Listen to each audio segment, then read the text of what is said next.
Property విషయంలో కన్ఫ్యూజన్గా ఉన్నారా? Gated కమ్యూనిటీలో ఫ్లాట్ తీసుకోవాలా లేదా విల్లా తీసుకోవాలా? మన పిల్లల భవిష్యత్ కోసం ఓపెన్ ఫ్లాట్ తీసుకోవాలా? మన హైదరాబాద్లో ఏ లొకేషన్లో కొంటే మంచి అప్రిసియేషన్ వస్తుంది? మరి నమ్మకమైన ప్రాపర్టీ కొనాలంటే నమ్మకమైన గైడ్ కావాలి కదా. ప్రాపర్టీ అడ్వైజర్ కోసం సంప్రదించండి వరాహస్వామి ప్రాపర్టీ గూగులర్. కాంటాక్ట్ 7207218485.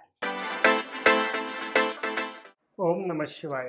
నేను మీ శ్రీకృష్ణ చాముండేశ్వర మహర్షి ఛానల్కు స్వాగతం. శ్రీ క్రోధినామ సంవత్సరంలో సింహరాశి వారికి ఎలా ఉంది? క్రోధినామ సంవత్సరంలో మనం ఆల్రెడీ సింహరాశి గురించి తెలియజేయడం జరిగింది. కానీ ఈ ఎపిసోడ్లో చెప్పేది ఏంటంటే, ముఖ్యంగా అనారోగ్యానికి సంబంధించి ఇబ్బందులు పడుతున్నప్పుడు పరిష్కార మార్గాలు ఏమిటి? సింహరాశి అంటే మఖ 4 పాదాలు, పుబ్బ 4 పాదాలు, ఉత్తర 1వ పాదం. ఈ 9 పాదాల్లో జన్మించిన ఈ 3 నక్షత్ర జాతకులే మనకి సింహరాశి కిందకు వస్తారు. సింహరాశి అధిపతి రవి, సూర్యుడు. అయితే మరి ఈ యొక్క క్రోధినామ సంవత్సరంలో మనకి ముఖ్యంగా రాహు యొక్క ప్రభావం ఏమాత్రం బాగోలేదని చెప్పుకోవచ్చు. అలాగే వ్యక్తిగత జాతకంలో ఇంకా మిగతా గ్రహాలు కూడా రోగస్థానంలో ఉన్నట్లయితే, తృతీయంలో కానీ, షష్టమంలో కానీ, అష్టమంలో కానీ, వ్యయంలో కానీ ఉన్నట్లయితే, అలాగే మీ గోచార రీత్యా అవి తృతీయ భావంలో పడినప్పుడు, తృతీయంలో మీకున్న గ్రహాలు తృతీయంలో వచ్చినప్పుడు ఆయా ప్రభావాలు మీ శరీరం మీద పనిచేస్తాయి అన్నమాట. కాబట్టి ఇక్కడ రోగస్థానంలో ఉన్నటువంటి ఇబ్బందులు ఏవైతే ఉన్నాయో అవి గమనించి కొన్ని పరిహారాలు ఇవ్వటం జరిగింది. అయితే ముఖ్యంగా తీవ్రమైనటువంటి అనారోగ్యాలు, హృదయ సంబంధమైన అనారోగ్యాలు, ప్రమాదాలు, కాలటాలు అంటే అగ్ని ప్రమాదాలు, కరెంట్ షాకు, జలగండాలు, అదేవిధంగా కురుపులు, గాయాలు, దద్దుర్లు, జ్వరం, తీవ్రం వడదెబ్బ, ఇలాంటివన్నీ కూడా మీకు ఎక్కువ జరిగే అవకాశాలు ఉండొచ్చు అన్నమాట. అయితే ఇలాంటి జరుగుతున్నప్పుడు, మనం దీర్ఘకాలిక వ్యాధులు కూడా ఉన్నప్పుడు, మనం తరచూ అనారోగ్యానికి గురవుతున్నట్లయితే సింహరాశి వారు కానీ ఈ పరిహారాలు చేసి చూడండి, చాలా వరకు ఉపశమనం పొందుతారు. మీరు పారే నదిలో నేను చెప్పిన ఈ వస్తువులని మీ తల చుట్టూ 3 సార్లు తిప్పి వాటిని మా యొక్క ఏదైతే హెల్త్ డిజార్డర్స్ ఉన్నాయో అవి తొలగిపోవాలి అని చెప్పి వాటిని వదిలేయండి. అవేంటి? ఒక చిన్న ఇత్తడి ముక్క, ఇదేదోటి ఒక వేస్ట్ మెటీరియల్ కానీ, ఇత్తడి ముక్క కానీ, అలాగే ఒక బెల్లం గడ్డ, శనగలు, మిరపకాయలు, మిరియాలు, కొబ్బరి బోండం ఒకటి, అలాగే బాదంకాయలు 2-3, ఇవన్నీ తీసుకొని మీ తల చుట్టూ ఒకసారి తిప్పుకొని వాటన్నిటిని కూడా ఆ యొక్క నీటిలో సమర్పించండి. ఇది చేయటం వల్ల అది పారే నది అయి ఉండాలి, లేకపోతే కాలువ, మంచినీటి కాలువ అయి ఉండాలి, మురుగు నీళ్ళల్లో కాదు. కాబట్టి ఇది చేయడానికి ప్రయత్నం చేయండి. అది ఏ కాలువ అయినా సరే, మంచినీళ్ళ కాలువ కానీ నది కానీ అయి ఉండాలి. అలాగే మీరు ఇంకొక రెమెడీ చెప్పినట్లయితే, గోగ్రాసం అంటే గోవులకి గడ్డి కానీ సమర్పించటం, వాటిని ఫీడింగ్ చేయటం, వాటికి సంబంధించిన ఏదైనా కూడా వాటికి ఏది కావాలో అది రాయి వేయించటం, గరుకు రాయి వేయించటం, అలాగే వాటికి కళ్యాలకు సంబంధించి కానీ ఏదైనా మెటీరియల్స్ అందజేయటం, నీడ్స్ ఏ ఉన్నాయో అవి ఇవ్వటానికి ప్రయత్నం చేయండి, మంచి ఫలితాలు వస్తాయి. అదేవిధంగా ఎలక్కాయ, శిలాజిత్, లవంగాలు, ఇవి ఎక్కడైనా హోమం జరుగుతుందనుకోండి, లేకపోతే మీరే హోమం చేస్తున్నా, మీరు ఎక్కడైనా చేసే చోటుకి వెళ్ళినా అక్కడ ఇవి తీసుకువెళ్ళి ఈ సంవత్సరం మొత్తం మీద ఎప్పుడైనా కూడా సమర్పించినా కూడా మీకు ఆరోగ్యపరంగా చాలా వరకు వీటి వల్ల ఉపయోగం ఉంటుందన్నమాట. అలాగే మీ యొక్క పిత్రార్జితంలో ఏదన్నా సమస్యలు ఉండి ఆస్తి పంపకాలు తెగక ఇబ్బంది పడుతూ, అలాగే మీకున్నటువంటి ఆ ఇంటిలో ఆ యొక్క దోషం ఏదైనా ఉన్నట్లయితే మీరు ఫీల్ అవుతున్నట్లయితే అక్కడ ఒక చేతి పంపుని వేయించడానికి ప్రయత్నం చేయండి. ఈశాన్యంలో ఒక మంచినీటి పంపుని మీరు వేయించటం వల్ల దాదాపుగా చాలా వరకు ఉన్న సమస్యల నుంచి బయటపడే అవకాశం ఉంటుందన్నమాట. దీంతో పాటుగా ఒక 10 బాదంకాయలు, ఒక కొబ్బరి బోండం, ఇది సపరేట్గా మీ యొక్క జన్మదినం వచ్చిన తర్వాత వచ్చే 11వ రోజు వీటిని దాంట్లో వదిలేసేయండి. అంటే ఒక 10 బాదంకాయలు, ఒక కొబ్బరి బోండాన్ని మీరు పారే నదిలో వదిలేయడానికి ప్రయత్నం చేయండి. మీ యొక్క డేట్ ఆఫ్ బర్త్ ప్రకారం పుట్టినరోజు ఏదైతే వస్తుందో దాని నుండి 11వ రోజున ఇది చేసినట్లయితే చాలా వరకు అనారోగ్య సూచనలు అయినటువంటి ఏదైనా దోషం ఉన్నా, ఈవిల్ ఎఫెక్ట్స్ ఉన్నా, ఏదైనా నెగిటివ్ ఎనర్జీ ఉన్నా కూడా అవన్నీ కూడా తొలగిపోతాయి అన్నమాట. అలాగే పాలు, అటుకులు, బియ్యం, వెండి ఇవి ఎప్పుడు కూడా మీరు దానం చేయడానికి ప్రయత్నం చేయకండి. పాలు, అటుకులు, బియ్యం, వెండి ఇవి వెండి వస్తువులు బదులు వేరే ఆల్టర్నేట్ గోల్డ్ ఇవ్వండి. పాలు బదులు పెరుగు ఇవ్వండి. అలాగే అటుకులు బదులు ఇంకొక ఐటమ్స్ ఏదైనా కూరగాయలు ఇవ్వండి. అంతేగాని ఈ వస్తువులు మటుకు నోట్ చేసుకొని ఎప్పుడైనా అందరికీ అలవాటు ఉంటుంది, ఏదైనా దానం ఏదైనా ప్రోగ్రాం ఉంటే బియ్యం బస్తా రాసుకో అంటారు సహజంగా. సో అక్కడ బియ్యం వెళ్ళిపోతున్నాయి. అలాగే లేకపోతే ఒక పాలు 10 లీటర్ల పాలు ఇవ్వండి అంటారు. అట్లా ఇలాంటి ఆపి వేరే ఐటమ్స్ని మీరు దానంలో ఇవ్వటానికి ప్రయత్నం చేయండి.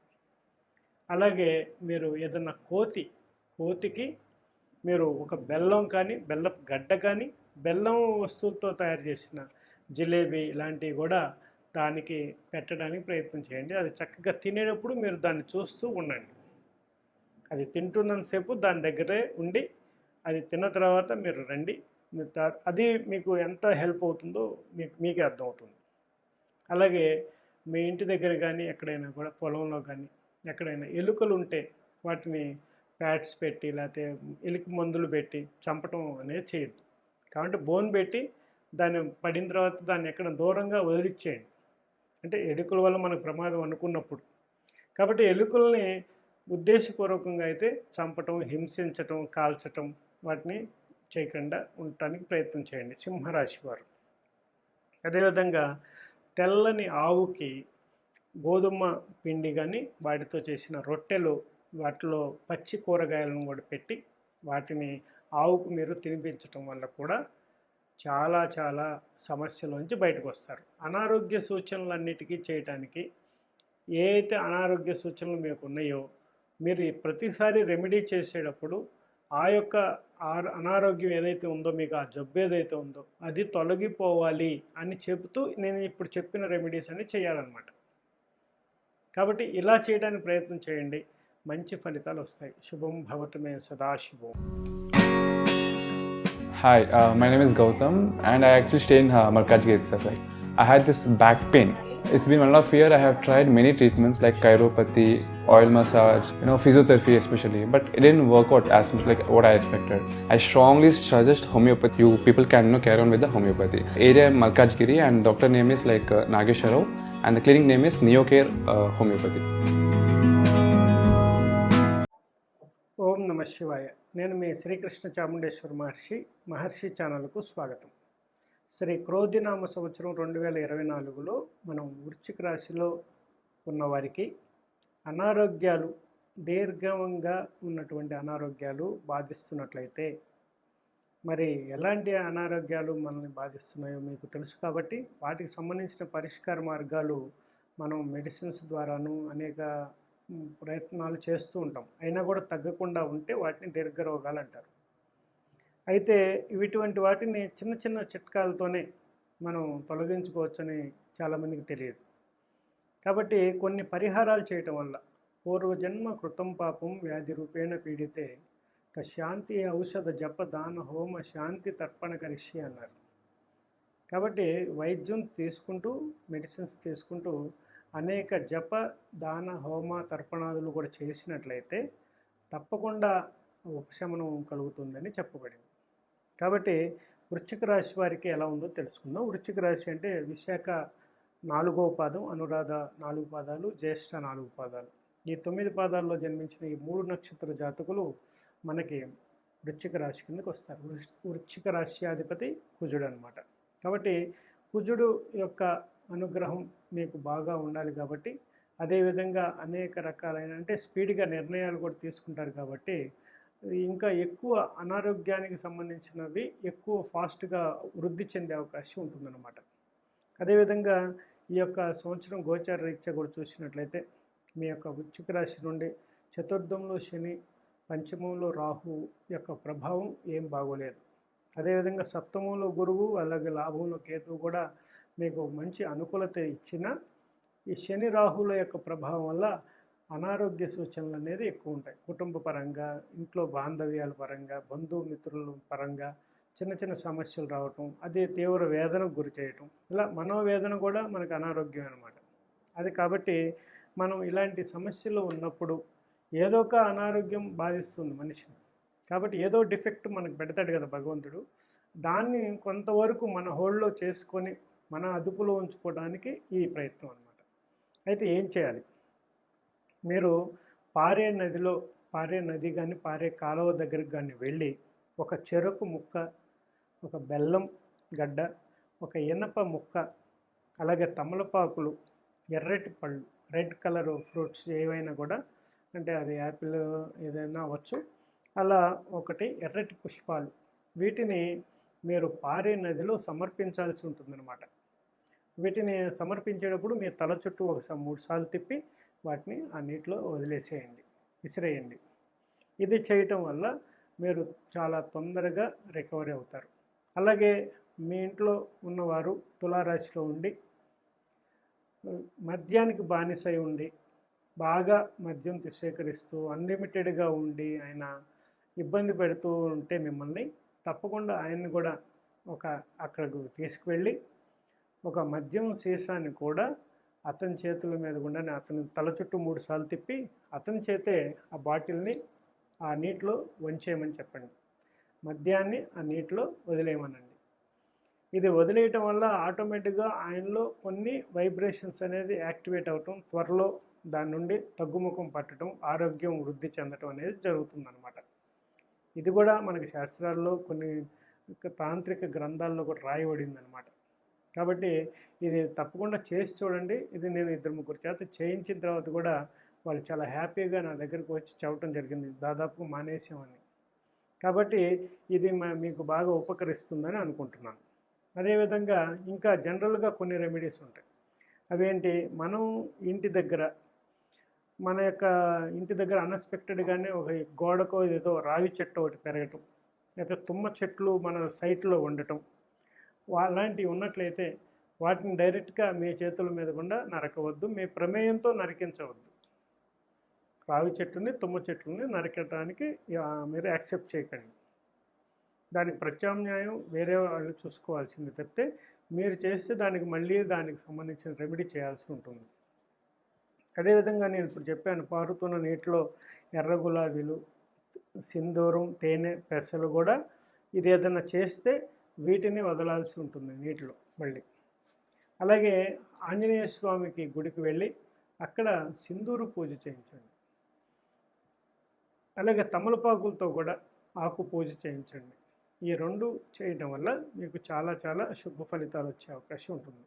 ఇవి రెగ్యులర్గా అందరూ చేయిస్తూనే ఉంటారు. కానీ మీ సంకల్పం ఏంటంటే, నాకున్నటువంటి దీర్ఘకాలికమైనటువంటి ఈ రోగం ఏదైతే ఉందో, ఈ యొక్క అనారోగ్య సూచనలు ఏవైతే ఉన్నాయో, రాబోయే లేకపోతే ఏం లేవు ప్రజెంట్, ఒకవేళ మీరు చెప్పారు కాబట్టి చేద్దాం అనుకున్నప్పుడు తప్పకుండా మీరు ఈ సంకల్పం చెప్పి ఆ యొక్క స్వామివారికి సింధూర అభిషేకం కానివ్వండి, సింధూర పూజ కానివ్వండి, తమలపాకులతో పూజ కానివ్వండి చేయించడానికి ప్రయత్నం చేయండి. అదేవిధంగా అదే దేవాలయంలో కూడా స్వీట్స్, లడ్డు అలాంటివి కూడా మీరు పంచడానికి ప్రయత్నం చేయొచ్చు. అదేవిధంగా ఎద్దులకు నాడాలు వేయించడానికి ప్రయత్నం చేయండి. వాటికి కాళ్ళకి నాడాలు ఉంటాయి. గుర్రపు నాడాలు ఎలా వేయిస్తారో అట్లాగే ఎద్దులకు కూడా నాడాలు వేస్తారు. అవి వేయించటం వల్ల మీ డబ్బులతో వేయించి ఎవరో ఒక ఎద్దులకి, వేరే వాళ్ళ ఎద్దులకైనా ఇవి వేయించటం వల్ల మీరు చాలా చాలా కుటుంబంలో ఉన్నటువంటి కలహాలు, సమస్యలు, చాలా వరకు ఇబ్బందులు ఇవన్నీ కూడా తొలగిపోవడానికి అవకాశం ఉంటుందన్నమాట. సో ఈ చిన్న రెమెడీస్ని ప్రయత్నం చేసి చూడండి, చక్కటి శుభ ఫలితాలు పొందుతారు. శుభం భవతు మే సదాశుభం.